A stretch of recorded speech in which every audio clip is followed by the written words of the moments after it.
Então, nós vamos ter aqui o trabalho de nota 1, vai valer 5 pontos, porque eu vou passar só 2 atividades, essa primeira valendo 5, e depois uma outra que vai ser o teste.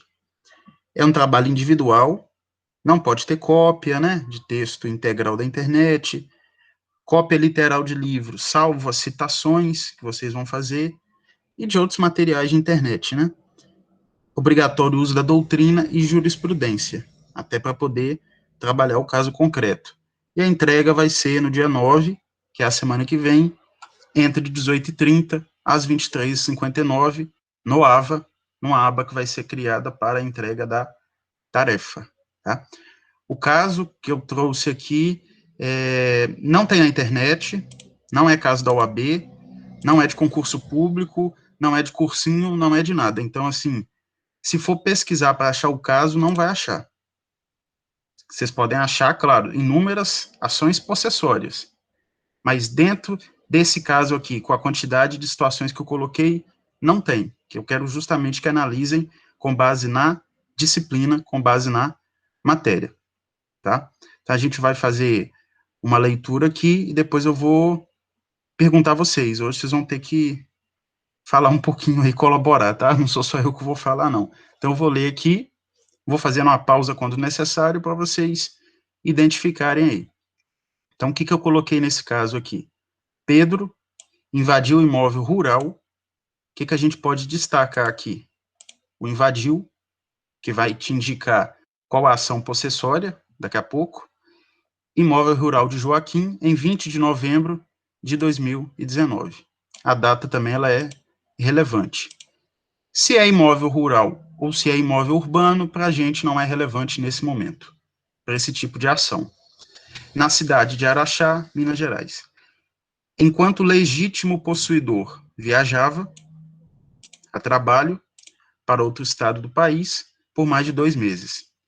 Ao retornar de viagem em 22/1 de 2020, então veja, a data da invasão foi 20 de novembro de 2019. A data que o legítimo possuidor tomou conhecimento foi 22 de janeiro de 2020. Há uma diferença no lapso temporal aí.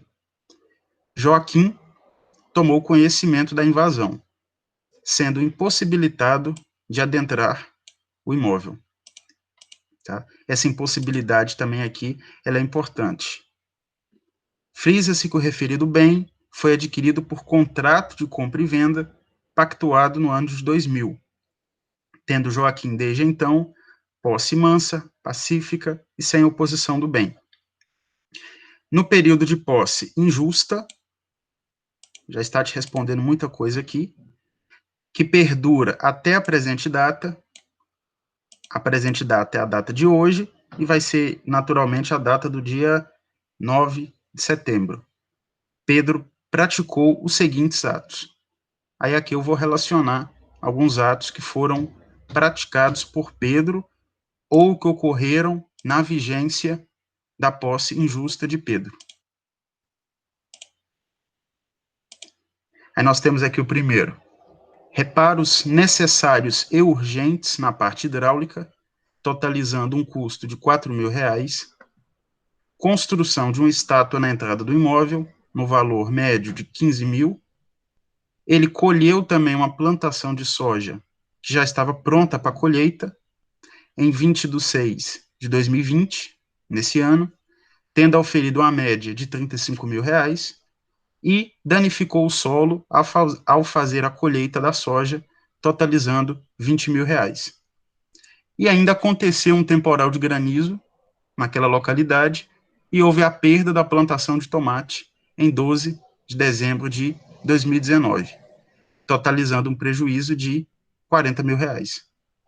A partir do que é apresentado aí, Joaquim consulta vocês para saber o que pode ser postulado.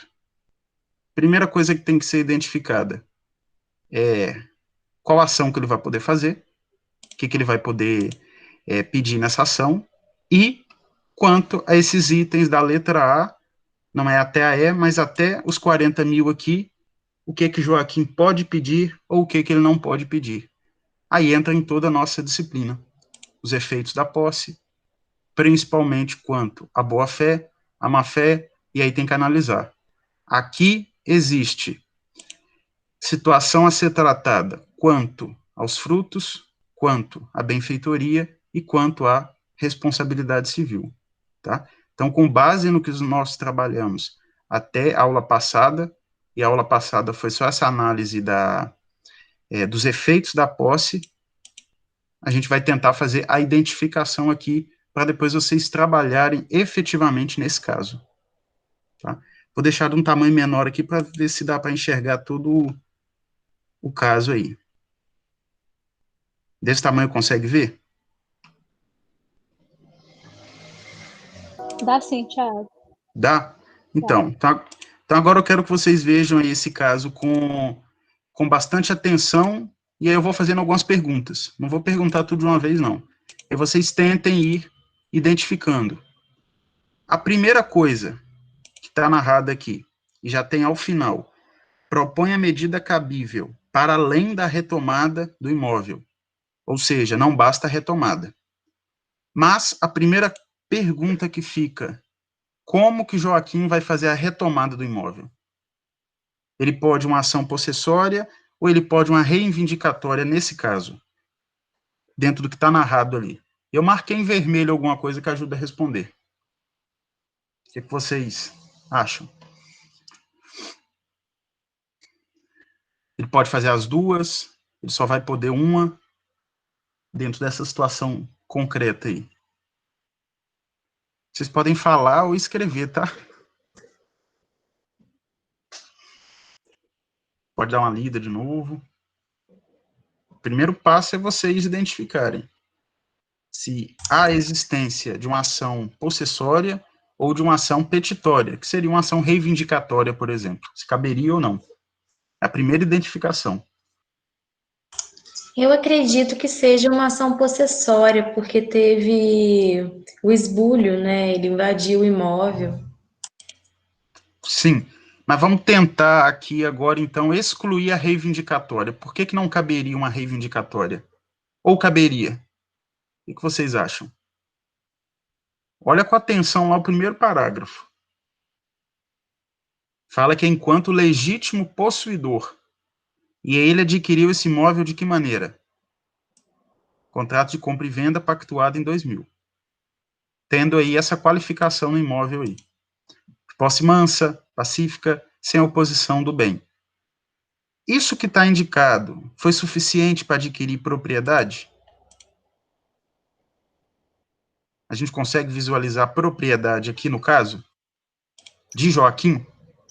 Eu acho que não, porque ele não registrou, né? No De registro Joaquim, não. Exatamente. Se eu falar... Eu acredito que seja posse de boa-fé, porque ele celebrou um contrato, foi mansa, pacífica. Uhum. Sim, tá? E aí a gente exclui a reivindicatória por quê? Porque ele não tem o título. Tá? Se vocês quiserem anotar alguma coisa já desse caso para facilitar na hora de fazer, aqui tem que ser uma possessória obrigatoriamente. Só cabe a ação reivindicatória quando o sujeito tem o título de propriedade. Eu não disse que ele tem título. Eu falei que ele adquiriu por contrato de compra e venda. Se eu falasse, Joaquim é o proprietário, aí na pergunta teria que ser mais específico. Eu teria que dizer, propõe a ação possessória ou propõe a ação do juízo petitório. Eu não falei porque justamente a primeira análise que eu queria que vocês fizessem fosse essa. Se caberia uma ação fundada na discussão de posse ou uma ação que trate de propriedade. Ele não é proprietário. Nenhum dos dois é proprietário. Nem o sujeito que teve o imóvel invadido, nem muito menos o sujeito que invadiu. Então, a primeira pergunta já respondida, aqui só cabe uma ação possessória. O fato de eu ter mencionado aqui, ó, contrato de compra e venda em 2000, tendo posse mansa, pacífica e sem oposição. Isso aqui começa a te dar uma ideia de uso capião. Mas veja, Está sendo misturado, no caso, propositalmente, para vocês refletirem. Não tem nada a ver com o uso capião essa situação. Teria se eu mudasse o caso e ao final eu colocasse aqui. Propõe a ação para que Joaquim adquira a propriedade do bem. Aí vocês iam fazer uma ação de uso capião. A pergunta, o pedido, a análise aqui não é para adquirir propriedade. A análise aqui é para defender posse. Ao final eu coloco, propõe a medida cabível. Eu não disse propõe a possessória cabível. Propõe a medida. Poderiam ter outras medidas. Se ele fosse proprietário, caberia também a ação reivindicatória, que a gente já viu que é o ius possidendi. Aqui só existe o ius possessionis, que é a posse. E claro que a posse pode ser aí defendida. Então, a primeira coisa, só cabe uma ação possessória. Só essa ação vocês podem fazer. Não podem criar indenizatória, despejo, reivindicatória, emissão na posse, nada disso. Só cabe possessória. Agora, a segunda pergunta. Qual possessória? Existem 3, né? Existe reintegração de posse, existe manutenção e o interdito proibitório. Qual caberia nessa espécie?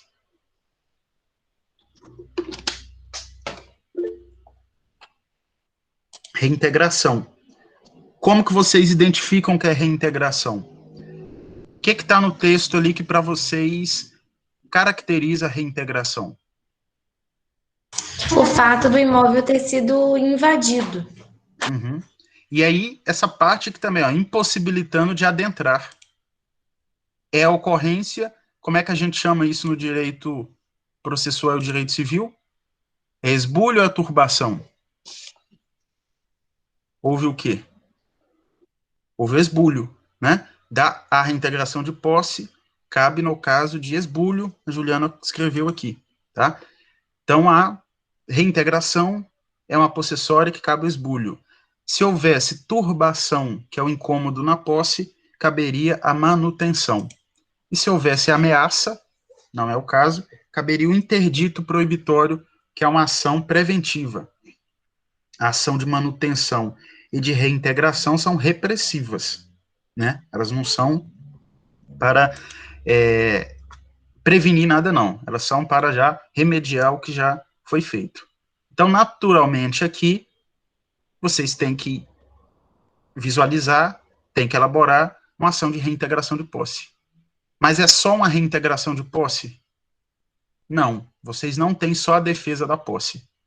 Vocês têm o que mais? Ali vocês têm fruto, tem benfeitorias e tem responsabilidade civil para ser analisada. Então, é uma ação, ou melhor, é uma inicial que demanda uma discussão. Não é só jogar lá que o sujeito tem que ser reintegrado porque ele é possuidor de boa-fé. Não. Tem que caracterizar todos os efeitos da posse, que nós vimos em aula passada aí. Tá? Então, já sabem qual ação que é e que vai existir essas possibilidades aí, de quanto aos efeitos. Vai caber aí os 3 efeitos. Agora, analisando aí os itens da letra A até essa parte aqui, por fim, em razão do temporal de granizo, o que vocês conseguem identificar em cada um deles? No primeiro, na letra A aí. Lembra que eu falei na aula passada, quando a situação ela cobra efeito da posse, vocês têm que fazer por etapas. Então, quando menciona aqui, reparo necessário e urgente na parte hidráulica, no valor de R$4.000, vocês têm que pôr o lado aí. Esse reparo necessário e urgente, qual é o efeito que está sendo tratado ali? É benfeitoria, é fruto ou é responsabilidade civil? É a primeira etapa. Depois, identificar se a posse de Pedro é de boa-fé ou se é de má-fé. Terceiro, identificar se existe ou não existe indenização. Quarto, identificar o valor da indenização. Tá? Isso só nessa primeira assertiva aí, que é a letra A, para poder fazer essa identificação. Tá? Então, a primeira coisa, a letra A, ela está tratando de quê? De qual efeito? Qual é o efeito principal dela aí?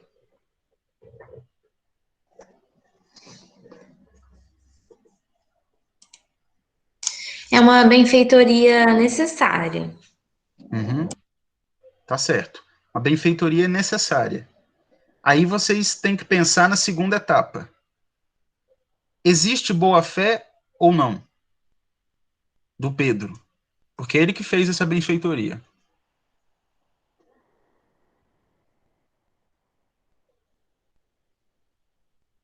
Pode falar, gente. Hoje pode errar, porque também não tá valendo nota, não, tá? No dia de entregar o trabalho, aí sim. No dia de entregar o trabalho, aí o que eu ler lá, o que eu olhar lá, vai ser pontuado ou não, se estiver errado. Mas hoje é só para discutir, não tem problema não. Tá? Existe má fé ou existe boa fé de Pedro? Quando ele A origem da posse é de má fé, mas Uhum. a reforma, a conduta da reforma é de boa fé. Uhum. Toda a origem da posse de Pedro, ela é voltada para a má fé dele. É uma invasão. Tá? Você já põe ao lado, já identifica o quê? A má fé do possuidor que está no imóvel na presente data, que é o Pedro. Aí vem, essa benfeitoria necessária, vocês estão em defesa de Joaquim. Vocês vão propor ação para Joaquim. Ela tem ou não tem que ser indenizada? Mesmo o outro sendo de má fé. É um efeito que nós vimos na aula passada. Essa benfeitoria, ela tem ou não tem que ser indenizada? Tem que indenizar. Tem que indenizar. Nós temos um artigo para isso. Vocês têm que fundamentar no artigo. Vocês estão com código? Já tentem identificando tudo isso e fazendo as anotações de vocês, tá? Ao lado de cada item, de cada situação dessa. Então, nesse caso, em que pese a benfeitoria seja de má fé, ele tem que ser indenizado. Cabe a indenização. Por que é importante lembrar disso? Se ele não indenizar, vamos pensar lá, o réu poderia fazer ou não fazer o ius retentionis? Quem lembra? Então, uma consequência além até. Se o cliente de vocês não pagar, ele pode? O réu reter o bem até que receba? Não, reter não. Reter não, porque a retenção só cabe para o possuidor de boa fé. Nós vimos, né? O possuidor de má fé, ele pode cobrar, é direito dele cobrar, mas reter ele não pode. Segundo ponto, identificado que é benfeitoria, identificado que é má fé, identificado que o cliente de vocês tem que pagar. Vocês vão aconselhar ele a pagar qual valor? O valor de custo ou o valor atual? Tem uma diferença também, porque é má fé.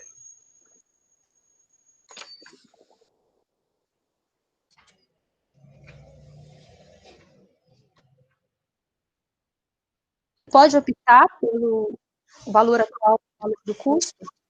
Pode optar por ser má fé, tá? E aí, justamente por ser a má fé, obviamente, vocês estão em defesa de Joaquim.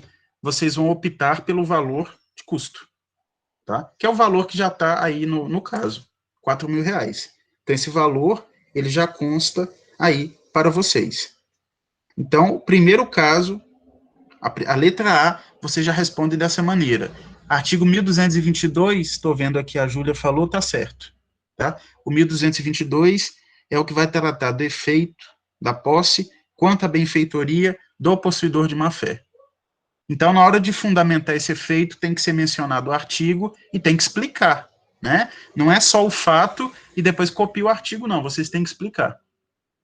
Por se tratar de possuidor de má-fé, né? Não vai caber a ele a retenção, e sim a escolha do sujeito que está propondo a reintegração de optar entre o valor de custo ou o valor atual.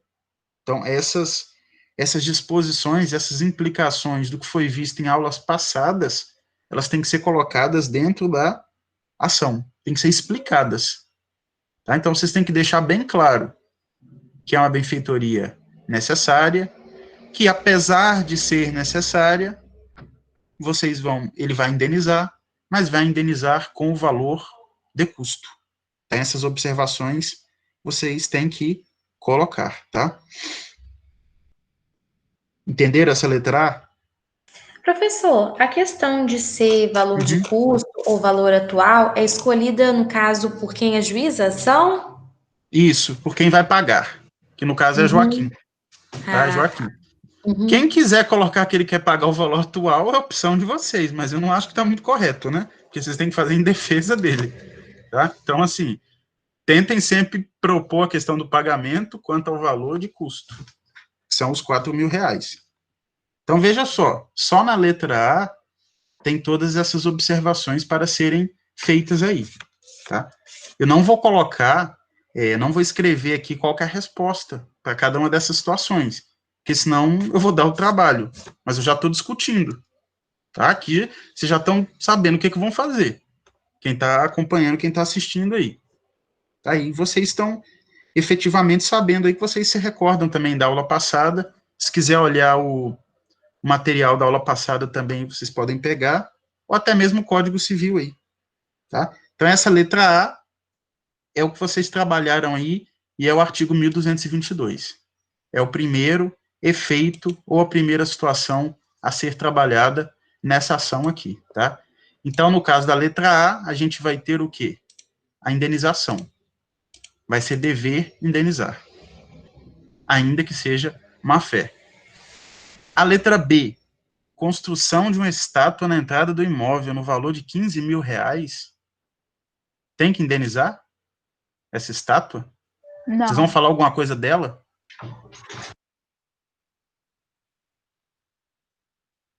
Beatriz falou que não. O que mais que vocês acham? Eu também acho que não, professor, porque é uma benfeitoria que não tinha necessidade. Ela foi, então ela não é indenizável por ser uma posse de má-fé. Qual é a classificação dessa benfeitoria aqui? Quem lembra? Voluptuária. Voluptuária. A voluptuária gera dever de indenizar? Não. Não. E se fosse de boa fé, geraria? Geraria o dever de indenizar se o proprietário quisesse. Caso ele não Quisesse. quisesse, ele teria que deixar o possuidor retirar o bem. Sim. Nesse caso, cabe ao possuidor retirar o bem? Não. A estátua? A meu ver, não. Não, porque foi de má fé. Talvez se fosse uma posse, se fosse, aliás, uma posse de boa fé, ele poderia levantar, desde que não comprometesse a coisa principal. Isso. Então, quanto ao item B, o que vocês poderiam falar só? Vocês podem ser mais sucintos nele. Por que podem ser mais sucintos? Porque vocês já vão estar se precavendo para a defesa do réu. Porque é claro que o réu, como defesa, ele já vai pedir. Você já vai matar o pedido dele antes dele pedir. Vocês poderiam justificar o quê? A classificação dela, dizer que é de má fé, e tem artigo para isso ou não tem? O que vocês acham?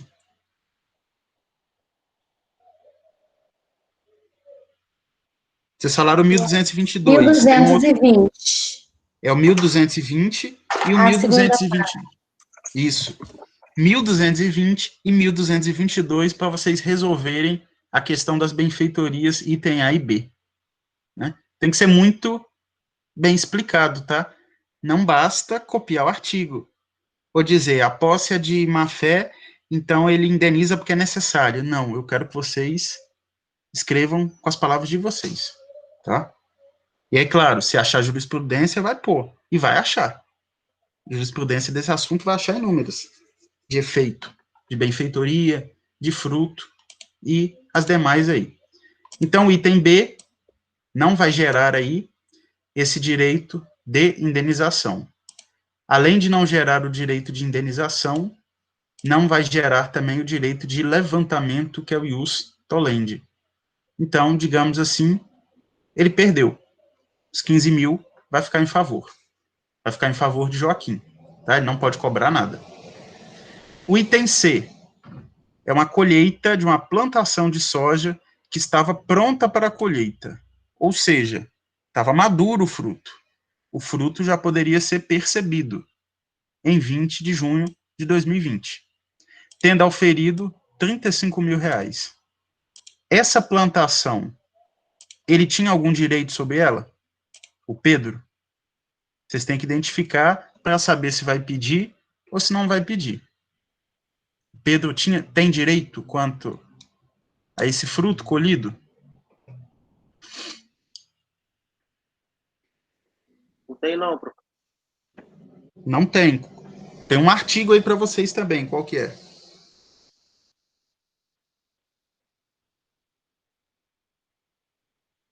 Que fala dos frutos. 1216?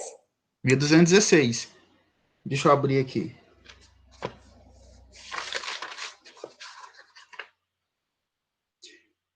O possuidor de má-fé responde por todos os frutos colhidos, que é o caso, vocês vão explicar só o colhido, tá?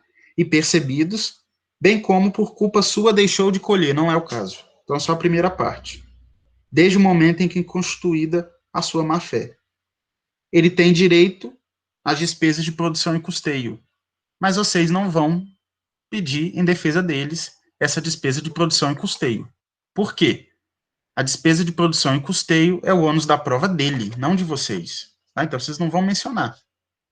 Vocês só vão limitar a dizer que não, que ele tem que indenizar os 35 mil, que foi o valor que ele colheu do fruto. Ainda que ele poderia perceber. Ele poderia, porque, pensem só, é de má fé. Ele colhendo ou não colhendo, ele teria que indenizar. Então, assim, colher ele poderia, mas era o dever dele de restituir. Agora, dos 35 mil abater 2 mil reais que ele gastou para cuidar do fruto, vocês não vão dizer. Isso aí é ônus dele provar na defesa dele o cabimento ou não cabimento da despesa. Tá? Então, a colheita com a plantação de soja, naturalmente, vai gerar aqui mais uma indenização aqui para vocês. Tá? 35 mil reais. Ele vai ter que indenizar. O Pedro vai ter que indenizar. Na letra A, vejam só, nós temos o valor que Joaquim vai o quê? Pagar. Tá? Na letra A, o valor que ele teria em tese que pagar, que é uma benfeitoria necessária. Então, esse valor em tese, até para mostrar a boa-fé dele, é o valor que ele deve pagar. Na letra B, é um assunto que morreu, porque ele não vai pagar. Ele vai ficar com os 15. Mas ele não pode pedir nada daqui, ele não vai pedir 15 mil reais, não. Tá? Ele só não pode ficar. Na letra C, ele vai cobrar os 35 mil, porque ele vai cobrar o fruto. E aí lembra que eu falei, no caso de frutos, ele não consegue ter o fruto de volta, tá? Uma ação proposta em setembro, eu quero que me devolva a plantação. Não, ele vai pedir o valor que se constituiu pela colheita. E a outra parte que vai impugnar. Vou até pôr outra cor aqui para não confundir com a linha A lá, para não achar que tem que pedir também. Tá? Então, nesse caso aqui, na letra C, é o que ele vai pedir. No caso da letra A, ele teria que pagar. No caso da letra B, o réu fez porque quis. Fez porque quis, vai ficar lá para ele. Entenderam? Essas três. Eu achei um pouco confuso. Então, no primeiro caso, que é a benfeitoria necessária, o autor, no caso, que é Joaquim, ele precisa pagar a benfeitoria necessária? Ele tem que pagar porque ela é necessária. Uhum. Não tem escolha para ele. E por que tem que ser mencionado isso? Porque a gente vai ter um item lá embaixo, ó, que fala de uma questão de perdas e danos, que eu vou poder compensar com a benfeitoria. Por isso que eu estou querendo chamar a atenção para a letra A. Entendi. Obrigada. Porque vai ter uma compensação depois. Tá? Então, na verdade, ele vai pagar e não vai, porque o outro que vai ficar devendo, o Pedro que vai ficar devendo. Cuidado que as situações de posse não são simples mesmo, não. Por isso que eu coloquei esse monte de possibilidade aí. Tá? Uma ação que é só possessória, sem fruto, sem nada, é muito mais simples. O objetivo foi colocar mais situações para vocês já estudarem toda a posse. Tá? Porque para analisar isso aqui, vocês têm que estudar além da defesa, tem que estudar os efeitos, tem que estudar o conceito de posse. O grande objetivo é esse. Tá? Então, a letra A, na verdade, é o que vai pagar. Né? Porque quem fez, ó, é o Pedro. Pedro que praticou os seguintes atos. E Pedro agiu de má fé. Se ele fez uma benfeitoria necessária, ainda que de má fé, é justo que ele seja indenizado. Se ele fez uma benfeitoria voluptuária de má fé, não é justo que ele seja indenizado, nem que ele levante. É a letra B. Se ele colheu a plantação de soja, é justo que ele o quê? Devolva o valor do fruto colhido, porque não cabia a ele. Ele tem má fé. Ao possuidor de má fé não cabe nenhum fruto. Entendeu?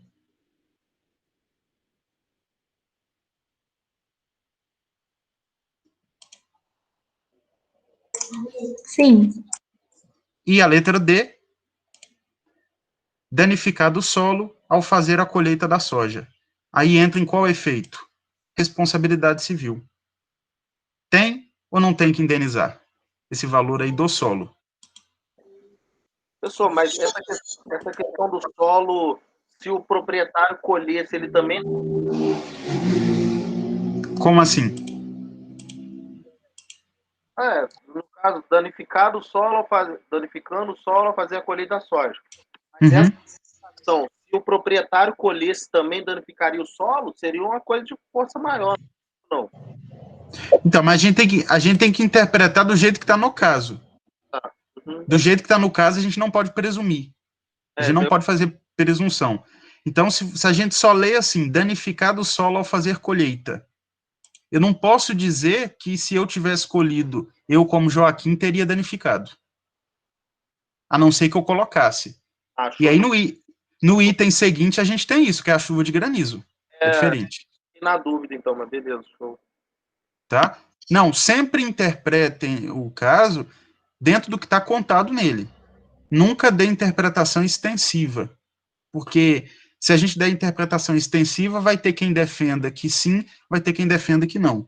Então se prendam só à literalidade do que está escrito no caso, para não inventar dado, tá?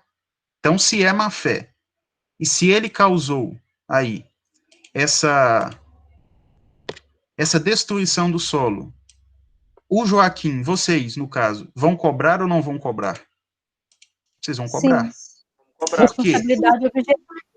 Vocês vão fundamentar na responsabilidade independente de culpa.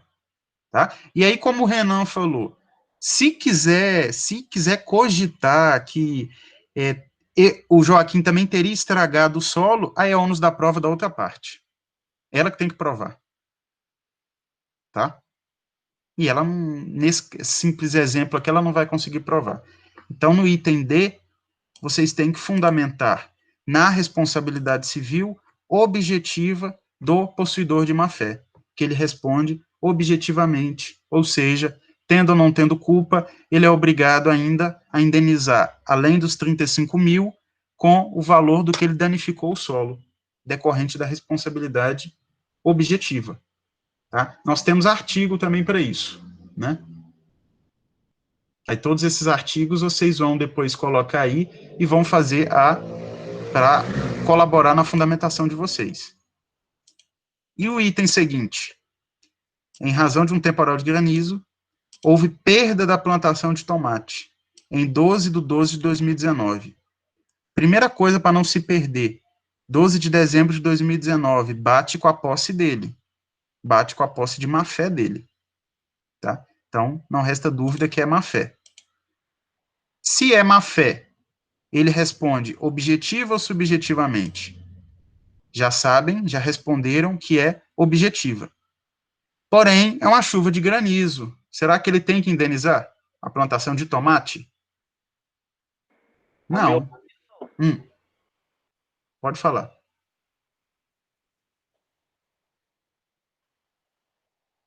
Alguém colocou o artigo aqui também. 1218, Andréia, né? O que o 1218 prevê aqui? Eu vou abrir ele aqui. O possuidor de má-fé responde pela perda ou deterioração da coisa, ainda que acidentais. Isso é a primeira parte, que é a responsabilidade objetiva, que a gente aplica na linha D. Salvo, aí é o caso desse final aí, salvo se provar que de igual modo teria dado, estando ela na posse do reivindicante. Então, aqui, quanto a esse, por fim, em razão de de um temporal de granizo, houve perda da plantação de tomate aí, dando um prejuízo de 40 mil, a pergunta é, poderiam vocês cobrar ou não por esse valor? Mais 40 mil? Não, tem Não que ser pode. feita a compensação. Tá? E aí vamos marcar aqui em cinza, igual nós marcamos acima aqui. Aí a Júlia já falou algo aí interessante também. Existe alguma hipótese de compensação nesse caso? Para vocês pagarem menos?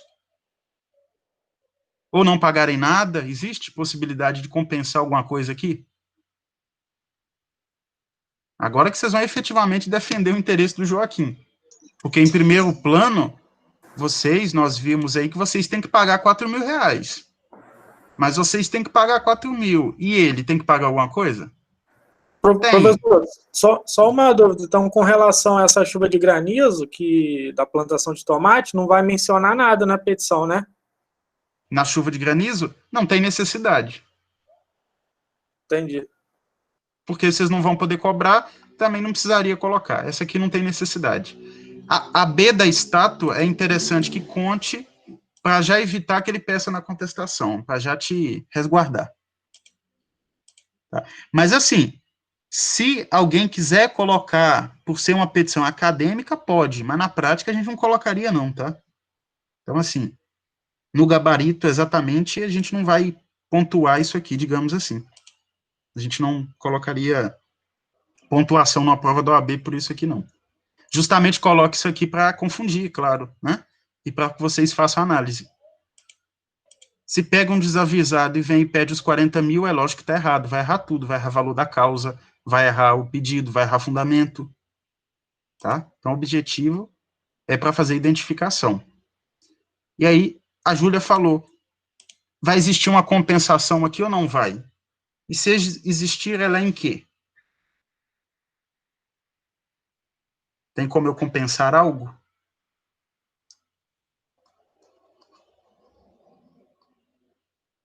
Teria como compensar com a benfeitoria? Compensaria o quê com a benfeitoria? Eu acho que você pode tomar os 35 mil mais os 20 mil e diminuir 4 mil, não é isso? Eu quero que vocês também reflitam. Geralmente, cálculo não é forte, não é necessário no direito, mas às vezes precisa saber pelo menos o mínimo aqui. Quanto que ele vai poder cobrar? Qual que é o direito dele de indenização aqui que nós levantamos? Ele tem direito a 35 mil, ele tem direito a 20 mil. 55 mil. Ele vai postular 55 mil de indenização, fundada em fruto, né? Só que ele tem que pagar uma benfeitoria necessária. Ele pode fazer o quê? A compensação. Se ele fizer a compensação, vocês vão subtrair aí os 55 menos o 4. Mas basta jogar isso na petição? Basta jogar? Vocês acham que o juiz vai sair procurando e calculando? E alguém vai ajudar vocês? Claro que não, tem que ser explicado. Tá? Em um parágrafo lá, vocês vão ter que escrever isso. Que apesar do valor ser de X, tendo em vista que há uma hipótese de indenização quando a benfeitoria falada, existe a possibilidade de compensação para poder gerar o valor que vai ser, então, de 51 mil reais. Esse é o valor a título de perdas e danos que pode ser pedido dentro dessa inicial, que é de reintegração de posse. Então, é uma reintegração de posse mesclada com direito obrigacional, com perdas e danos. Por quê? Porque é um dos efeitos da disciplina, é um dos efeitos da posse aí. Temos um artigo para isso. Qual artigo que é? Que fala da compensação. 1221? Tô na dúvida se 1221. As benfeitorias compensam-se com os danos e só obrigam o ressarcimento se ao tempo da evicção existirem. A segunda parte, ao tempo da evicção existirem, a gente não precisa discutir porque existe. Eu não coloquei lá que a benfeitoria não existe mais. Eu poderia ter complicado mais o caso. Eu poderia ter colocado que, na presente data, a reforma hidráulica já não existe mais. Aí não haveria compensação, porque não haveria o dever de Joaquim pagar nada. Então ele cobraria 55 mil. Entenderam? Nessa compensação, é uma hipótese de compensação legal. Aí, no caso, então, ele vai compensar, então ele terá direito a 55 mil, mas aqueles 40 mil reais de prejuízo em razão do temporal, não acontece nada. Não acontece nada, porque teria acontecido com ele também. É um excludente para o possuidor de má-fé, tá? Claro, assim, vocês vão fazer aqui um trabalho que é um trabalho acadêmico, né? Num trabalho acadêmico, a gente tem que prezar pela técnica, pelo efetivamente correto e o justo. Por isso que eu peço para discorrer com tudo. Quanto aos efeitos, numa prova, é isso que é pontuado. Principalmente prova da OAB e de concurso, né? Na vida prática, é um pouco diferente. Na vida prática, em defesa dessa pessoa aí, vocês provavelmente sairiam pedindo tudo e deixaria para o juiz e para o réu contestarem. Entenderam a diferença? É um pouco diferente entre a realidade teórica e a realidade prática. Aqui vocês estão fazendo de acordo com o que prevê o Código Civil. Tá? Vocês têm que fazer em defesa dele, mas de acordo com a lei, de acordo com a legislação. E não ficar, né, pedindo só em benefício dele, em detrimento da lei. Numa questão de prova, a gente não pode fazer assim. Na vida prática, você vai buscar as brechas e o que o caminho for dado lá, se houver boa fé também, é claro, né? Conclusão para a Júlia aqui. Joaquim poderá cobrar os 55 mil, mas poderá pagar uma benfeitoria, ele deve pagar, né? Ele precisará pagar 4 mil reais e pode haver essa compensação, sim. Tá? Eu não quero escrever, é proposital, porque eu quero deixar que vocês façam, tá? Mas vocês podem escrever aqui. Mas se eu escrever a petição, eu estou dando a resposta. Eu já dei a resposta, né? Se for parar para pensar, a resposta já está dada. É esses caminhos aí que vocês têm que seguir. Agora, vamos voltar aqui um pouco. Esses caminhos quanto aos efeitos. Mas ainda vocês não procuraram fundamento nenhum para a defesa da posse. Que tem lá no CPC, tem também no Direito Civil, mas tem mais no CPC. Então, toda essa fundamentação que foi construída aqui é para vocês trabalharem os efeitos da posse. Tá? E aí, na hora de trabalhar, pode ser feito como? Vai ser feito nos fundamentos, e aí vocês vão colocar ou um texto corrido ou em tópicos. O que costuma ficar mais fácil de visualizar? Os tópicos, né? Colocaria um tópico lá. Quantas benfeitorias? Quanto aos frutos? Quanto à responsabilidade civil? Até para não se perder. Porque você falaria de cada uma dessas situações. Isso quanto aos efeitos. Que é uma das partes dessa ação. Qual que é a outra parte da ação? A reintegração de posse. O dever de ter o imóvel de volta. Se a gente parasse por aqui, era uma ação indenizatória. Só de indenização. Só essa indenização poderia ser feita. Quando? Se Pedro já tivesse desocupado o imóvel. Tá? Ele invadiu, depois eu cheguei e pus ele para fora, ele saiu, não voltou mais. Eu cobraria só a indenização. Aí seria tudo isso que vocês refletiram aí por meio de uma ação indenizatória, tá? E não ação possessória.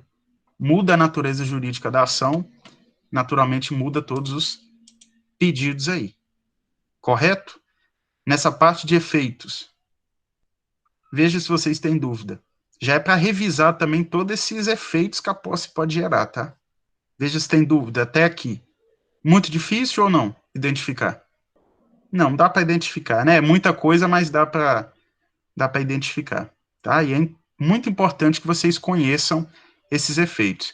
Esbarra na classificação, esbarra no conceito de posse e para poder chegar nos efeitos dela, tá? Então, essa análise completa aí de vocês é importante. Segunda etapa agora, vocês têm que procurar fundamentos para poder fazer a reintegração. De que forma que vocês vão convencer o juiz que ele tem direito de ser reintegrado? Tentem buscar aí fundamentos legais, o próprio conceito de posse, o próprio conceito de posse de boa-fé e posse de má-fé, tudo isso pode ser trabalhado. E os artigos 560, né, e seguintes do CPC. que vai tratar do procedimento das possessórias. Lá existe uma regra. O que tem que ser alegado? Qual que é o ônus da prova do autor? Melhor dizendo, qual que é o ônus da prova de vocês? O que vocês têm que provar? A posse de boa-fé de Joaquim, que no caso seria pelo contrato de compra e venda. Eu vou abrir um outro material aqui agora, só para a gente ver alguns procedimentos da ação possessória. Tá? Mas a gente vai falando junto, e junto com o caso que tem aí. Então, até onde vocês têm aí, que vocês discutiram, que vocês anotaram aí, refletiram, é para tratar dos efeitos dessa posse. Só dos efeitos. Tá? Para discutir a defesa da posse, é o que a gente vai ver agora. Os fundamentos que vocês vão usar. Está aparecendo agora? Agora sim. Tá, né? Então tá. Então, na defesa da posse aqui, nós temos alguns procedimentos, principalmente para reintegração e para a manutenção. E aí, como eu falei, um dos fundamentos já é o artigo 560, que trata da possibilidade de ser reintegrado, que é o caso, porque é esbulho, ou ser manutenido, no caso da turbação, e aí seria uma manutenção na posse. O 561 vai trazer o ônus da prova do autor. Então, o dever de vocês provarem na petição inicial são esses 4 incisos aqui do 561. Aqui tem alguns comentários. Não dá ação, tá? Esse material de aula é material de aula que a gente está trabalhando dentro do caso concreto. Então, o item 1 aqui. Joaquim, naquele caso, ele tem que provar a posse dele. E como que ele prova a posse dele? A gente volta lá para a segunda aula. Como que vocês vão provar o inciso 1? O que vocês vão fundamentar? Não pode falar que ele é dono. Não pode falar que ele é proprietário. Contrato de compra e venda. Contrato de compra e venda. E aí, como que mostra efetivamente a posse dentro do contrato de compra e venda? O que caracteriza a posse? Volta lá na teoria objetiva de Ehring. Vocês têm que falar dela. Que é o quê? A exteriorização da propriedade. O autor, ele o quê? Exterioriza a propriedade. Ele não é proprietário. Não pode mencionar isso, está errado. Mas ele exterioriza propriedade. Como que ele exterioriza propriedade? Usando, fruindo do bem. Ele tem um uso do bem. Inclusive, ele tem um uso e fruição desde 2000. Vocês vão fundamentar assim. Né? A posse do autor, não vai usar o nome no fundamento, né? Nem no fato. A posse do autor encontra respaldo em quê? No contrato de compra e venda, que demonstra sua boa-fé, que exerce a posse mansa, pacífica, ininterrupta, sem oposição, desde o mencionado ano, exteriorizando desde então posse, o que vai ao encontro da teoria objetiva de Ehring. É uma maneira de fundamentar, tá? Porque ele tem o quê? O corpus. Ele exterioriza a propriedade. Então, tem que ser provado a posse dele. Tem que ser mencionado atos que demonstrem que ele é possuidor, e aí posse é a situação de fato. Tem que ser mostrado e tem que ser provado. Tá? Então, tem que chamar atenção para esse inciso 1 aqui do 561. O segundo, a turbação ou esbulho. No caso, é esbulho. Vocês não vão mencionar nada de turbação. Vocês vão comprovar o quê? Que houve o esbulho. Como que comprova o esbulho? Que o cliente de vocês não tem posse mais. Que ele perdeu a posse desde aí entra no inciso 3, que é a data do esbulho. Aqui dá para trabalhar junto, né? Mostra a posse dele, comprova para o juiz que houve o esbulho, comprova para o juiz a data do esbulho, tá? Na data do esbulho, o que poderia ser retratado no caso? Eu cheguei a marcar nele aqui com vocês, junto com vocês aqui. Ele invadiu em uma data e o conhecimento foi outra. Lembram? Ele invadiu lá quando o sujeito viajou e ele só tomou conhecimento da invasão quando ele chegou de viagem. Muda alguma coisa? Se fosse tratar, por exemplo, de uma de uma liminar. E aqui a gente vai ter liminar. Será que mudaria? Poderia, na prática, mudar alguma coisa essas datas? Muda, Invade sim. em setembro, toma conhecimento em janeiro. Faz diferença? Faz. Qual diferença que faria? Para o nosso caso aqui, estando em dezembro, estando em setembro ou estando em janeiro, cabe eliminar, é indiscutível. Mas se eu tivesse colocado uma outra data, poderia ser o quê? Uma ação de força velha. Porque aqui, volta lá nos vícios da posse. Foi uma posse violenta, clandestina ou foi precária? Violenta não foi. Tá? Precária, tinha dever de restituição? Não. Então foi uma posse clandestina. Quando que começa a contar o prazo dessa posse clandestina? A partir do momento que toma lá do conhecimento. Tá? Isso aqui só para completar, para vocês relembrarem, mas dentro desse caso concreto, uma data ou outra, ou a data da invasão, ou a data do conhecimento, para nós aqui, vai gerar o efeito de liminar. Então, para nós não vai ter tanta relevância, mas em outros casos poderia existir. Tá? Então, vocês têm que dizer a data do esbulho. Ela tem que ser mencionada. Quando que houve. Tá? Então, vocês vão indicar a data exata do esbulho. Se houvesse uma situação em que tivesse que discutir a diferença entre a data e o conhecimento, aí vocês teriam que fundamentar mais. Aqui não é o caso. Tá? Pode só mencionar a data que aconteceu o esbulho, que foi a data da invasão, e já satisfaz. A continuidade, que é o inciso 4, ou a perda da posse. No caso, é a perda da posse, porque não existe continuidade. Né? O esbulho, ele trata de perda. Então, é ônus de vocês, né? É ônus do autor, melhor dizendo, comprovar o artigo 561 do CPC. Demonstrar a posse, demonstrar a data do esbulho, a ocorrência do esbulho, e que não há mais a posse, que é a perda da posse. Tá? Essa fundamentação da possessória em si, do ônus dela, vocês podem fazer antes ou depois dos efeitos. O que é mais indicado que faça antes? Então, o primeiro passo da fundamentação pode ser qualquer um, não é uma receita de bolo, não, mas o mais indicado é que fizessem a qualificação da reintegração de posse, para depois falar dos efeitos. É uma ordem mais lógica, né?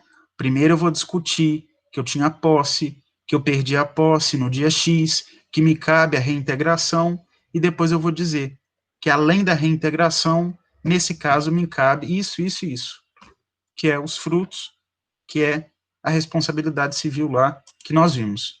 Tá? Então, por uma ordem lógica, trabalharia primeiro a parte processual, que é a parte aqui do 561, a parte do CPC. Entenderam? Professor? Oi. Acho que o senhor podia enviar o espelho de correção para a gente ter uma noção. Não, antes da nota, não. Aí eu estou dando a resposta. Não, mas a gente não vai colar, não. É só para a gente ter um modelo. A gente fazia assim no NPJ. Sim, mas vocês não fizeram peça já em direito processual civil? Já sim. De possessória? Possessória. Já fizemos. Porque eu não posso mandar o modelo da peça, senão eu estou dando a peça. Tá? O que eu vou mandar, que eu vou colocar no AVA depois, é o caso e esse material todo. O que precisa ter, o que não precisa, dentro de uma possessória. Agora, eu mandar já a possessória pronta do caso, aí eu não posso mandar, não. Tá? Eu posso, claro que eu vou enviar depois que sair a nota. Essa discussão que nós já estamos tendo aqui é para vocês já fazerem certo. Tá bom? A ideia aqui é que vocês já façam certo. Senão eu só colocaria o caso no dia. Aí eu deixaria o caso lá no dia, vocês que teriam que identificar, teriam que fazer. Mas aqui vocês conseguem fazer sim. E não podem esquecer, peça, a gente pode sim olhar o modelo, mas a gente não pode ter o modelo como parâmetro, só o modelo. Tá? Então, assim, tomem cuidado com a questão de modelo. Cada um pode fazer uma peça e a peça ficar muito boa. E diferente do meu modelo. O meu modelo é um. Depois eu vou até mostrar o modelo aqui. Eu não vou pôr, mas eu vou mostrar. Mas cada um vai fazer do seu jeito. E cada um do seu jeito, contendo os requisitos, contendo o que consta o CPC corretamente e o Código Civil, está correto. O que eu estou chamando a atenção aqui? Que a fundamentação tem que ser muito bem feita. Tá? A fundamentação de uma peça, vocês têm que pôr na cabeça de vocês, e aí às vezes a gente vê no NPJ que não acontece, que a fundamentação é como se fosse praticamente você dando uma aula daquele assunto. A ideia é essa. Mas o juiz sabe. Não interessa, principalmente para fins de prova. É vocês que têm que dizer. Tem que dizer o óbvio? Tem. Reintegração de posse porque ele é possuidor? Tem que dizer, porque é o que fundamenta a ação. Então, se parar para pensar, construir uma ação não é tão, não vou dizer que é fácil, não. Depende. Não é tão mistério assim, não é tão complicado assim. Vocês têm que pôr na cabeça de vocês, fazer a identificação, o passo a passo, e depois que identificar, vocês vão fundamentar. Vão fundamentar como? Código, jurisprudência, com a doutrina. Tem a biblioteca online aí, vocês vão abrir, vão ver lá. Deixa eu ver aqui. Quanto aos efeitos. Carlos Roberto fala que o possuidor de má-fé não é justo que ele tenha os frutos. Vou copiar essa citação dele. É muito óbvia, mas eu vou pôr. É o que é correto. Vocês vão construindo com base no que for. Tá? Então, assim, cuidado com essa ideia de modelo. O modelo, claro que facilita, claro que te dá um norte melhor do que só falar, mas o modelo escrito, eles condicionam vocês a só fazerem daquela maneira, e não existe. Igual eu falei, eu colocaria a parte do CPC antes, para depois falar dos efeitos. Mas quem colocar o inverso, está tão correto quanto. Não existe o mais correto ou menos correto. Tá? Então, assim, vocês podem ir construindo, vocês têm liberdade e autonomia para fazer esta construção. O que não tem liberdade para fazer numa ação? Fazer errado. Então, faria uma manutenção na posse. Errado. Uma reivindicatória. Uma ação indenizatória. Não. Tem que ser integração com essa acumulação aí, que são os efeitos. Tá? Então, a ideia que eu quero, e principalmente discutir essa posse e esse caso com vocês, é para vocês terem até uma visão de como é que poderia ser feito. Estão conseguindo entender? Sim. Tá? Então, assim, não fiquem presos tem que ser um modelo. O professor X passou esse modelo. O professor, sei lá, Roberta passou esse, o professor Luiz passou aquele.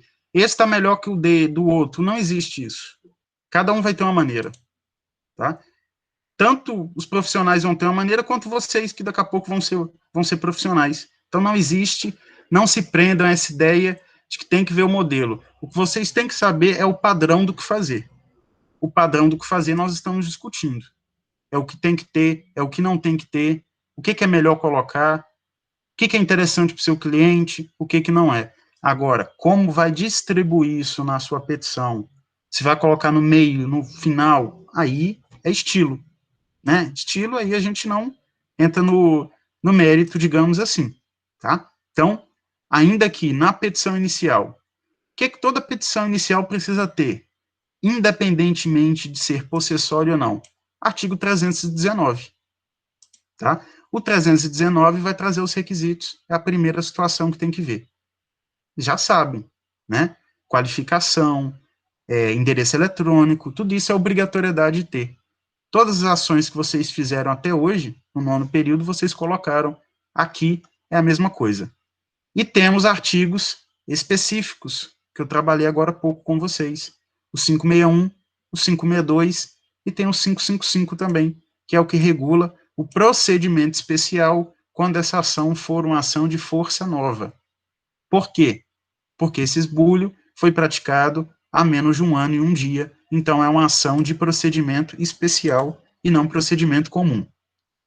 O artigo 554 não tem aplicabilidade no caso, porque ele só fala das ações que figuram grande número de réus. Tá? Aí ele traz uma possibilidade de citação de todos que estiverem no local, e por edital dos demais, e a intimação do MP, Defensoria, quando visualizar, quando o oficial de justiça vê que são pessoas hipossuficientes. Então, artigo 554 não aplica no caso, mas eu estou trazendo aqui para já explicar a matéria também. Tá? O valor da causa, que também é requisito de petição inicial.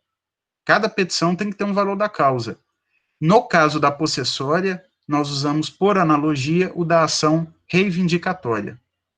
E aí, qual é o valor da ação reivindicatória? É o valor do bem. Quanto vale o bem? Tá? O valor dele. Teve até uma discussão recente dos tribunais aí, se eu não me engano, foi até Tribunal de São Paulo, discutindo se o valor é o valor venal ou o valor atual de mercado. E o último entendimento que teve seria o valor de mercado, não só o valor venal.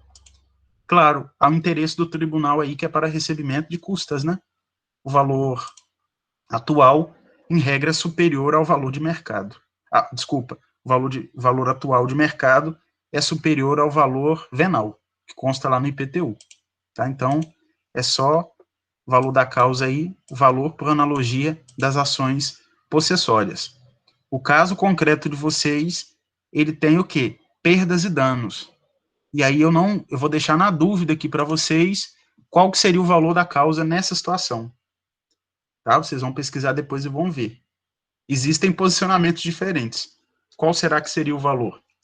Seria o valor do bem? Seria o valor dos frutos que vocês vão pedir, dos efeitos?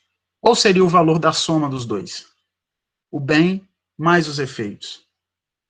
Tá? Então, o valor da causa aí, vocês vão dar uma pesquisada e cada um pode fundamentar no posicionamento que achar. Porque existe o quê? Existe uma certa divergência no caso da acumulação aí de pedidos. Mas tem um posicionamento majoritário, mas eu não vou falar hoje. Tá? Então, o valor da causa aqui, em regra, por analogia ao das ações reivindicatórias, que é o valor do bem. Existe a possibilidade ainda de pedido liminar, que está no artigo 562, quando o autor, porque lembre, o ônus da prova é dele, provar que o esbulho aconteceu até 1 ano e 1 dia, e é o caso concreto que eu dei para vocês. Nesse caso concreto, o esbulho aconteceu 1 ano e 1 dia, então pode ser pedido a medida liminar. Tá? Ela vai poder ser solicitada aí. A liminar do 562, ela é somente uma liminar que trata de procedimento especial, não tem nada a ver com a antecipação de tutela. Ou, né, ainda estou com a cabeça no código 73 também, com a tutela de urgência, né? Então, a tutela de urgência, a gente fundamenta lá na periculosidade do dano, fundamenta na verossimilhança da alegação. Aqui não é o caso. Aqui consegue eliminar simplesmente por mostrar que o esbulho aconteceu até 1 ano e 1 dia, por isso que isso aqui, ó, é um requisito do 561, que é a data do esbulho ou da turbação, que é para poder linkar com o tipo de procedimento. E aí entra na classificação que nós estudamos, que é a posse nova. Posse nova, cabe medida liminar. Essa liminar pode ser concedida sem oitiva do réu, aí a gente chama de inaudita altera parte. Tá? Então, pode ser requerida sem oitiva. Então, no pedido, como vocês estão em defesa de Joaquim, vocês pediriam o quê? O deferimento da liminar inaudita altera parte, ou o deferimento da liminar sem oitiva da outra parte. A nomenclatura aqui é a mesma coisa, tá? Então, a liminar sem oitiva do réu, tendo em vista que vocês comprovaram, tá? Pode existir ainda uma audiência de justificação, não é audiência de conciliação, nem audiência de mediação, lá do CPC do 319, não. É audiência de justificação para eu tentar convencer o juiz para ele me dar a liminar. Então, aqui nós temos um segundo pedido na ação, que é um pedido que subsidiário. Primeiro eu peço para o juiz a concessão da liminar, que eu coloco lá, né? Primeiro pedido, que conceda a liminar de reintegração. Para a petição ficar completa, o segundo pedido é, caso o juiz não entenda pela concessão sem oitiva do réu, que seja designada uma audiência de justificação. É nessa justificação que vocês vão tentar convencer o juiz, para ele poder te reintegrar. Tanto na teoria quanto na prática é relevante que se coloque. Você já está se calçando, porque nem sempre o juiz vai ver esses documentos ou você vai ter documentos para provar sua posse. Se você tiver só prova testemunhal, você vai ter que pedir audiência, né? Você não tem nenhum documento para provar a data do esbulho. E, salvo engano, é o que dá para a gente concluir do caso que foi passado, né? No caso que foi passado, a gente não tem uma notificação do réu, né? Nós não providenciamos notificação. Geralmente, o que na prática é feito numa ação possessória? Não é requisito, mas o que geralmente a gente faz na prática? A gente notifica o réu para desocupar. Manda uma cartinha lá com a R que seja. Ou faz uma notificação extrajudicial no cartório. Mas aí depende se a pessoa vai querer pagar, né? Se o cliente vai pagar. Se não, manda uma carta com a R simples. Se ele receber, voltar o AR, eu mostro para o juiz que tem alguém lá. Olha aqui, assinou a carta. Ó. Maria da Silva assinou. E a minha ação é contra Maria da Silva, e nessa carta eu dei um prazo para ela ir desocupar o imóvel. Ela não desocupou, estou propondo a reintegração. Esse AR começa a dar um indício do quê? Da data do esbulho praticado por Maria. Tá? Então tem que tomar cuidado com os meios de prova. Na prática, na teoria não. Então 562, possibilidade de audiência de justificação. O objetivo dessa audiência é convencer o juiz a deferir a medida liminar. Então só vai existir se ele não der a liminar de plano. Tá? Acontece, às vezes, do juiz já negar sem audiência. Por isso que é interessante que já tenha o pedido da audiência, se ele não deferir a liminar aí. Tá? Temos a citação do réu, no 564, que ela vai ser feita para contestar também no prazo de 5 dias, e ela pode ser feita 5 dias depois. Tá? Ele vai promover essa solicitação de citação do réu 5 dias depois do mandado liminar ou não. Na prática, ou na questão de prova, vocês já pedem a citação. Tá? Mas existe essa possibilidade para o 564 de eu peticionar e pedir o juiz para citar quando passar os 5 dias do deferimento ou indeferimento da liminar. Nesse caso concreto, não. Terceiro pedido lá de vocês vai ser o quê? A citação do réu para que apresente resposta no prazo de 15 dias. Já pode colocar esse pedido. Porque a citação é obrigatória para formar o processo aí. A diferença só aqui é o prazo ou não. Deixei uma observação aqui também, que é o caso de posse velha. Posse velha não cabe liminar, mas para o enunciado da jornada de direito civil, cabe a antecipação de tutela, hoje chamada de tutela de urgência. Cabe, em tese, mas na prática, juiz praticamente nenhum dá, tá? Mas se tivessem trabalhando num caso de posse velha, superior a 1 ano e 1 dia, vocês fundamentariam no enunciado e na jurisprudência para tentar convencer o juiz, tá? Então, se fosse posse velha, a fundamentação teria que ser maior para conseguir uma medida antecipatória do pleito final aí. Existe na possessória também, pode existir, na verdade, uma audiência de mediação. A audiência de mediação aqui não é aquela do 319 também. Só existe a mediação nos casos de litígio coletivo, tá?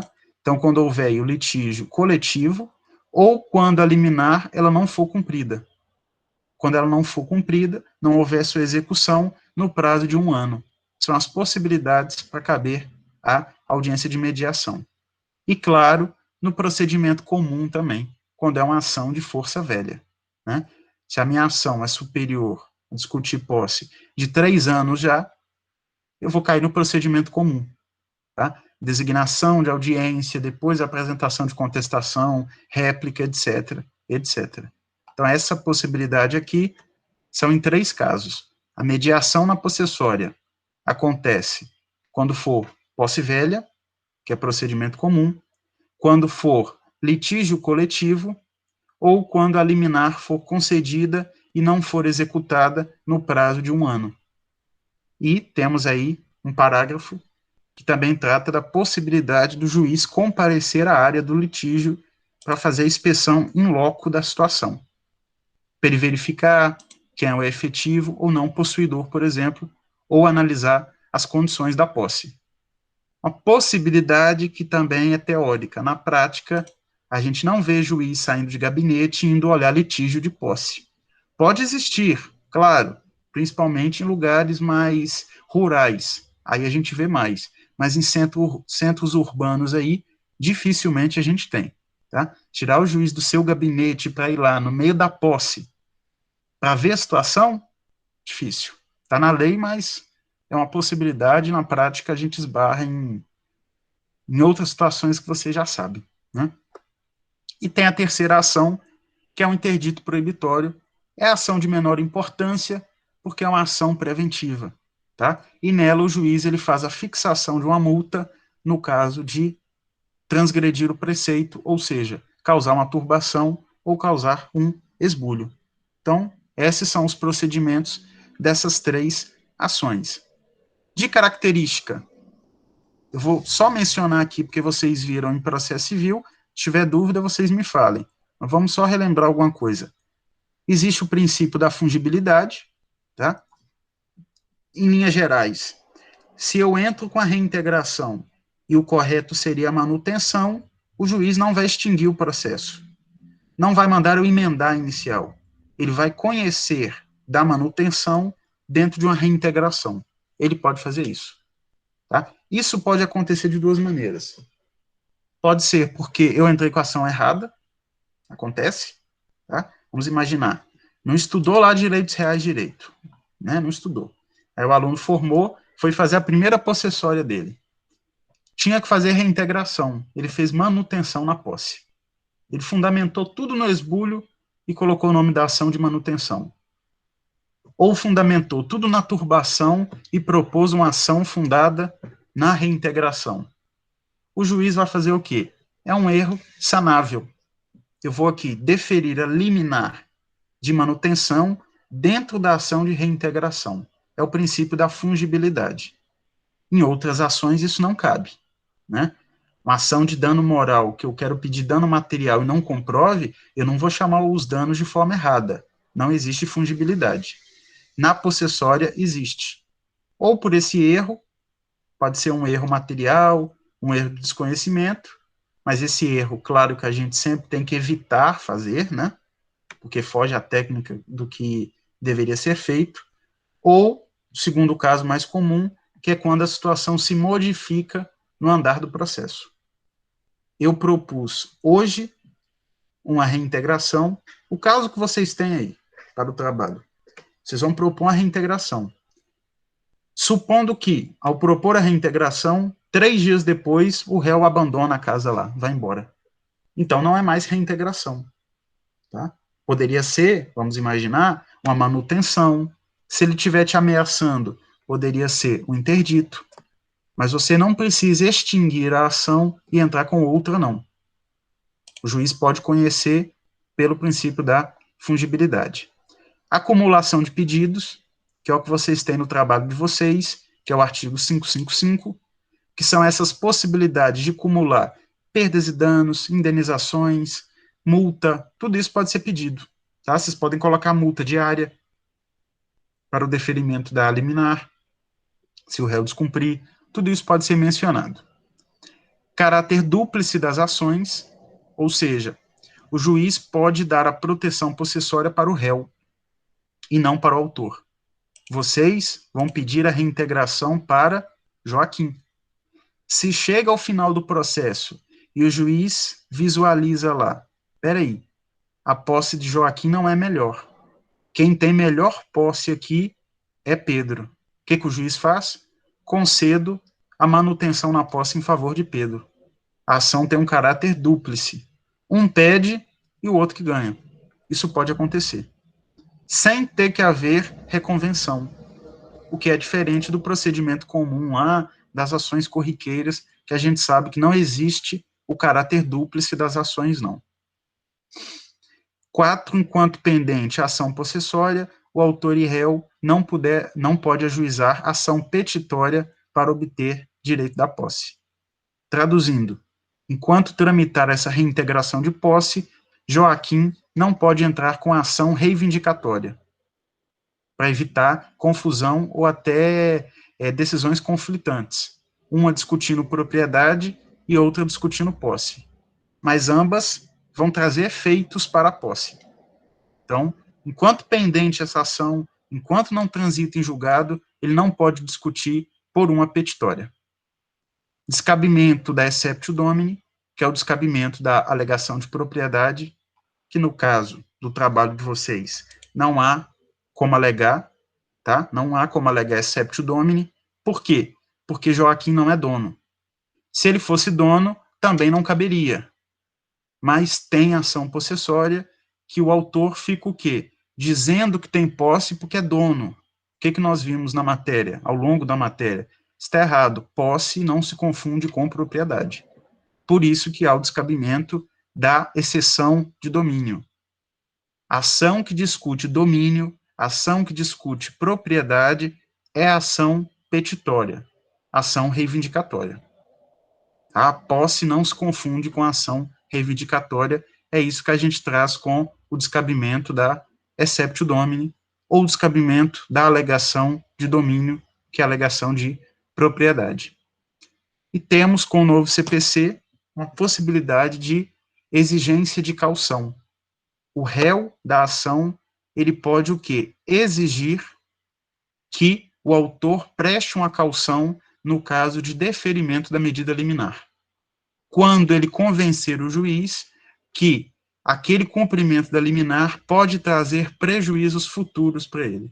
Muito difícil na prática a gente ver a aplicação do 559, porque o próprio artigo deixa a critério do juiz, é o juiz que vai decidir no caso concreto, e geralmente decorre quando há, por exemplo, a gente tem uma comprovação do réu de que vai trazer inúmeros prejuízos para ele. O réu mostra para o juiz que está fazendo uma série de obras no imóvel. Tá?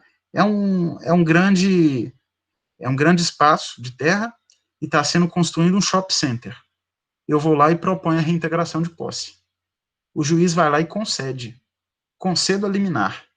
O réu, a incorporadora lá que está construindo o shopping, o que ela faz? Ela faz excelência, concedeu a liminar, mas eu quero que exija o quê? Uma caução do Tiago. Por quê? Se lá na frente eu não sair vitorioso, e quem sair vitorioso for quem está construindo o shopping, o que ele vai me cobrar? Uma indenização. Seja pelo tempo que ficou parado ou não. Como que vai ser garantido o pagamento dessa indenização que ele vai pedir? Através da caução que eu depositei. Pode ser uma caução fidejussória, que é através de aval ou fiança, ou pode ser uma caução real, que eu entrego um bem. Então, às vezes, em 1%, ou melhor dizendo, menos de 1% dos casos, pode existir a possibilidade do réu pedir caução. O pedido de caução, quem faz é o réu, não é o autor. O réu pede para que o quê? Não tenha prejuízos futuros, ou tente evitar prejuízos futuros. E não pode ser pedida a caução se o autor for hipossuficiente. Só isso aí já mata um monte de caso prático, porque na maioria dos casos que discute posse, a parte é hipossuficiente. Se é hipossuficiente, o réu não pode pedir a caução. Quando o autor tá? Do ponto de vista do autor.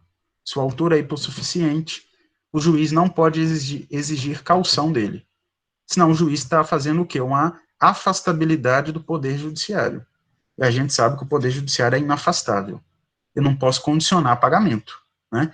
Então você vai ter a liminar, você vai ter o bem de volta hoje, se você pagar, depositar em juízo. Não pode existir isso. Então, é por essa razão que o hipossuficiente, ele não pode ter essa exigência de caução feita em favor dele, tá? Entenderam? Essa parte de processual, de processo civil, vocês viram, né? Vocês tinham me falado já, por isso que eu não fiquei igual fiquei nas outras aulas, explicando e reexplicando tanto. Mas deu para dar uma lembrada em alguma coisa? Na maioria, mas vocês viram sim, né? Então, agora é só materializar o que vocês têm de conhecimento de processo, que vocês já até tiveram e hoje a gente relembrou, com os conhecimentos que vocês têm agora, principalmente dos efeitos da posse, para trabalhar aquele caso concreto, para trabalhar essa situação específica. Tá? Então, na verdade, é só esse trabalho de juntar o conhecimento que vocês têm teórico com o conhecimento prático aí. Eu tenho um aqui, não é desse caso, é de um outro caso que eu tinha, porque eu criei esse aí hoje. Não é a petição inteira, é um esboço só para vocês verem. Deixa eu colocar aqui.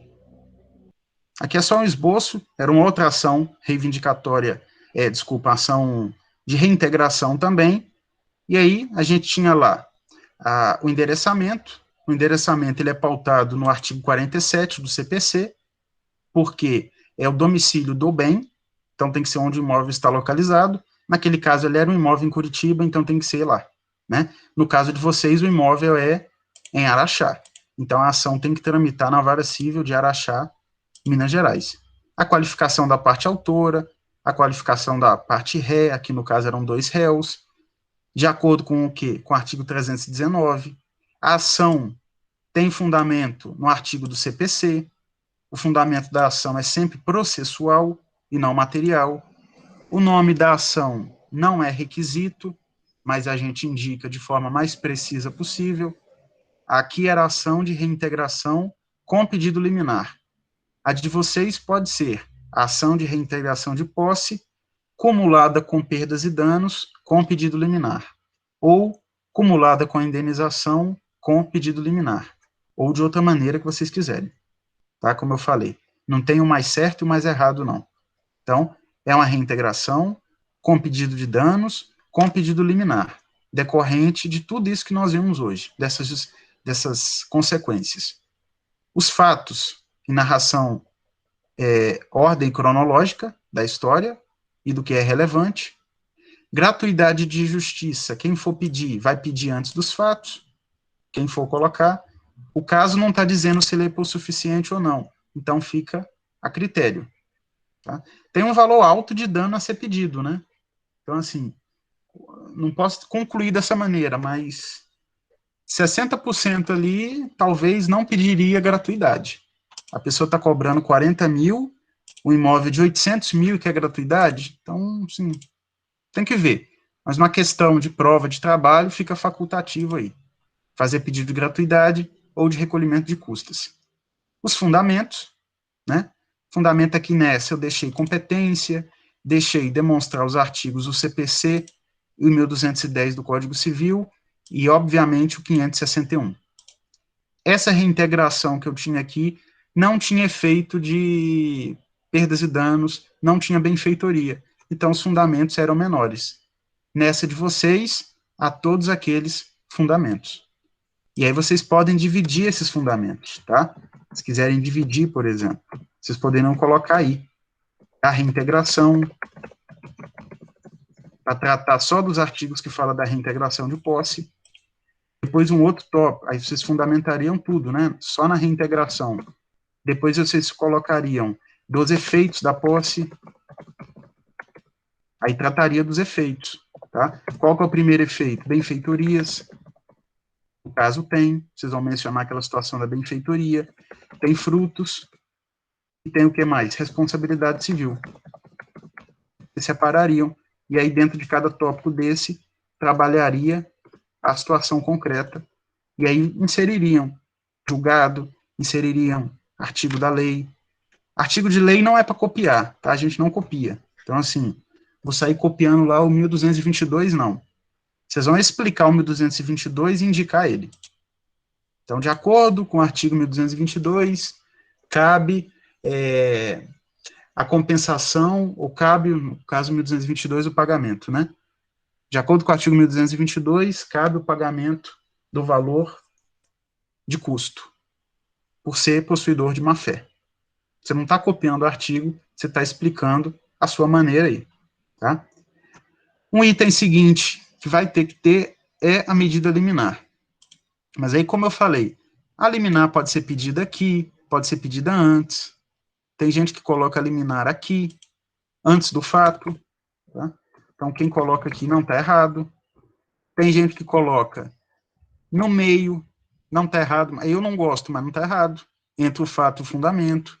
Tem gente que coloca antes do pedido. Eu colocaria antes do pedido, mas é opcional. E aí, dentro da liminar, trabalhar o artigo 562, que é tratar da posse nova. Na liminar, tem que falar de posse nova. Tá? Tem que mostrar a data do esbulho para convencer o juiz. E aí vocês já vão pôr, como eu falei, ó, caso seja um entendimento diverso, vocês têm que pugnar pela designação de audiência de justificação de acordo com o artigo 562. Porque existe essa possibilidade. Vocês têm que usar as possibilidades que a lei dá, em benefício dos pedidos aí. Não tem aqui aquela situação de audiência de conciliação e mediação. Nós vimos por quê. Só cabe em outros 3 casos. E aí tem os pedidos. Veja como os pedidos, geralmente a gente especifica bem. Olha o tamanho dos pedidos. Pedido, gente, tem que tomar cuidado, não pode jogar. Os pontos principais de uma ação são os fundamentos e os pedidos. Claro que o resto é importante, mas assim, o principal foi escolher um só, é o pedido. Porque o juiz, na hora de decidir, na hora de você recorrer, na hora de você embargar, tudo tem que estar de acordo com seus pedidos. Tá? É o pedido que vai fazer o limite aí da causa, o limite do que o juiz pode ou não pode se manifestar. Se não for pedido nada aqui de benfeitoria, nada de fruto, você só está discutindo reintegração. Não adianta chegar com recurso de apelação querendo indenização de fruto. Você não pediu, então tem que tomar cuidado com o pedido aqui. Tá? No caso aqui, o pedido era o recolhimento das custas, não é pedido, mas a gente pode colocar aqui, ou colocaria o deferimento da gratuidade, então custas ou gratuidade, a concessão da liminar inaudita altera parte, que eu expliquei para vocês, para que haja reintegração de posse do imóvel situado, é completo, tá? Pedido tem que ser completo, não é reintegração de posse, o juiz manda emendar, reintegração de posse do quê? Qual? Onde? De acordo com 562 aí, tá? Ainda coloquei mais completo aqui, mas não precisa. Medida a ser cumprida pelo oficial de justiça e, caso necessário, requer desde já a utilização de força policial e arrombamento. Existe essa previsão, né, no cumprimento de um mandado judicial, poderia ser solicitado. Poderíamos colocar o que aqui ainda? A gente pode acrescentar, sob pena de quê? De multa. Não tinha aqui, mas pode ser colocado. Pode ser pedido multa. Sob pena de multa diária de X pelo descumprimento. Tá? Subsidiariamente, caso não entenda esse magistrado, pelo deferimento da liminar, requer a designação de audiência de justificação prévia, que é o que prevê o 562, parte final. Tá? E aqui eu ainda coloquei intimação das testemunhas arroladas para o tal ato, o deferimento da liminar. Porque aí, se eu quisesse a designação da audiência, eu levaria testemunha para tentar convencer o juiz. Eu já colocaria aqui a questão de intimação até. A citação dos réus, para em 5 dias, após a concessão ou não do pedido, contestarem no prazo de 15 dias. É o que prevê o 564. A procedência do pedido para que a liminar seja ratificada em definitivo, devendo a posse do imóvel descrito no inicial ser consolidada em poder da parte autora, só que no caso de vocês teriam mais pedidos, né? Teria o pedido da questão da indenização, que aqui nossa petição não teria, a indenização, vocês têm um valor lá de 51 mil, né? Então, tem essas questões para serem acrescentadas. Isso é um esboço, é uma ideia do que pode pedir. A maneira com que cada um vai escrever aqui é livre. O que eu estou chamando a atenção? Vejam só, os pedidos, eles são completos. Pedido não é a citação, o deferimento da liminar, provas e valor da causa. Não, tem que ser completo, especificado efetivamente o que a parte quer. Protesto de provas, valor da causa, tá? Que era o valor do imóvel e fechamento. Então, é isso. para fazer o trabalho, para fazer um trabalho bem feito, vocês têm material e o restante realmente é pesquisa.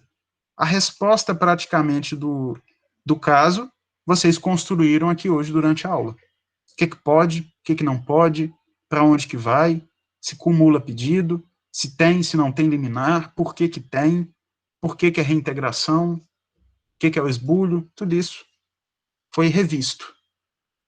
Alguma dúvida, gente? Alguém quer falar alguma coisa? Tá, então, esse trabalho vocês vão fazer para entregar na semana que vem.